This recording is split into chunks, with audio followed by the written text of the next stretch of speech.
Hello, Model Railroad fans. It's another planning video.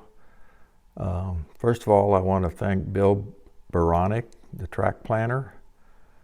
He watched my last video and was kind enough to send me an email outlining some changes that he thought would make my layout more effective. He identified some major issues that he sent me a new layout plan that really addressed those, and I want to thank him very much. He's a terrific guy for doing that. I'd recommend him to anybody that's thinking about a pretty large scale layout. So these are the big changes. The lift out has been taken out, moved in front of the door. Let me open that door this way, and then so that allows for a larger radius curves through here where I'll have the power plant.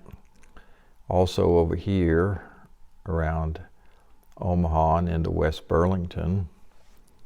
And it went back to 28-inch curves all around the edges too. So those are the biggest changes, and I'm real happy about those changes. One thing here I point out down here in Burlington is the actual railroad goes across the Mississippi right here. And there's double line track that goes across. So just to kind of represent that, I have a bridge here and I'll put some muddy water in there. And so the coal trains will come around, and I'll have a little dump station where they can dump their coal. This will be a giant pile of coal, and I have to have some conveyors. And they can come back around, get on the main power plant, and then come across here and then get into where the coal mine, coal loading will be. To polish this up a little bit, that's not real nice. Have a little mountain here to simulate coal country. Here's some things I need to kind of work on still. Is I'm wasting a lot of space right through here. I'm try to find a way to move this up this way to give me a little more room right over here for my Corning grain elevator and the cemetery there at Cromwell. And I'm not going to bother to put Creston on this particular planning file. I already have a separate file for that, so I'm not going to waste time doing that. I talked about this being just a river and a bridge and scenery. I haven't yet shown the giant Cargill corn processing plant right in here, but I'll do that later. I'm anxious to start cutting plywood and drilling in legs. Again, I haven't done much with Omaha. I'll have to do that later, but you know, I think I'm good with the overall design, and really like to get started doing something. I see 2x4s are down just over $5. Plywood, I can get plywood for about $35 a sheet, so I think it's time to get started. But I wanted to give you this brief update and thank Bill Baronic, aka the track planner, for his input and helping me past an area I was kind of stuck on. I didn't like the way I was doing the coal mine with the sharp turnarounds, but I just couldn't see.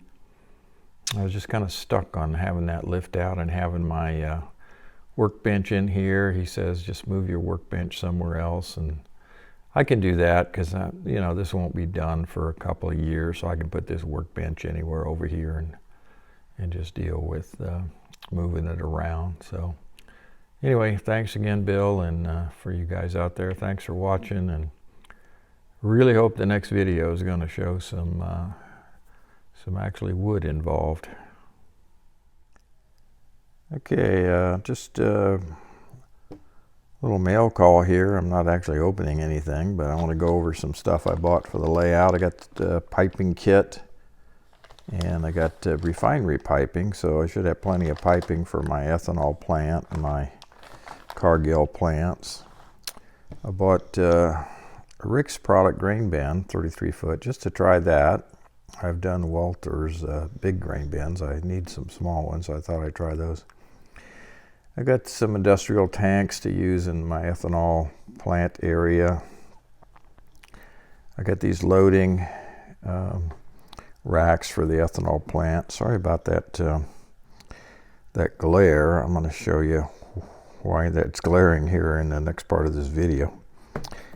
And for my farm scene, got some Angus cattle, which my wife's father raised for years.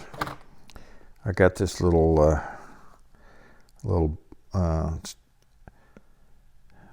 open shed. He had one that was very similar to this.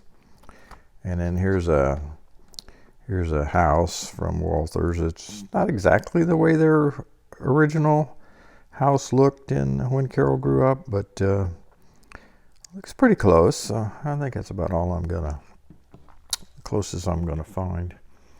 And I bought some track. This is just a regular Code 100 black. I thought I'd look at some Code 83 brown. And after I bought the brown, I don't think they make switches in brown. So that means I'd have to paint the switches. So I may end up with that on dead end sidings or something like that. But that's some things I bought recently. And now about this light.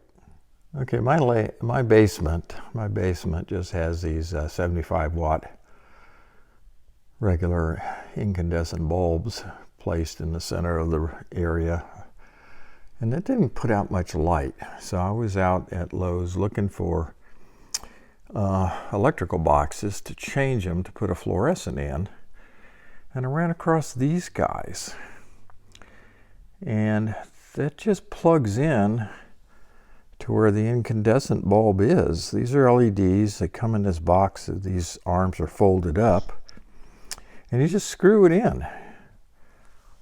And and you can tilt the lights any way you want to. So I don't know how well this is going to work, but I'm going to show them to you. So there they are.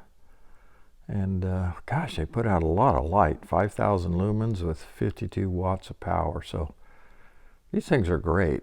I bought another one, actually. I haven't put it up yet, but I'd recommend these if you're running those just old round light bulbs. Thanks for watching.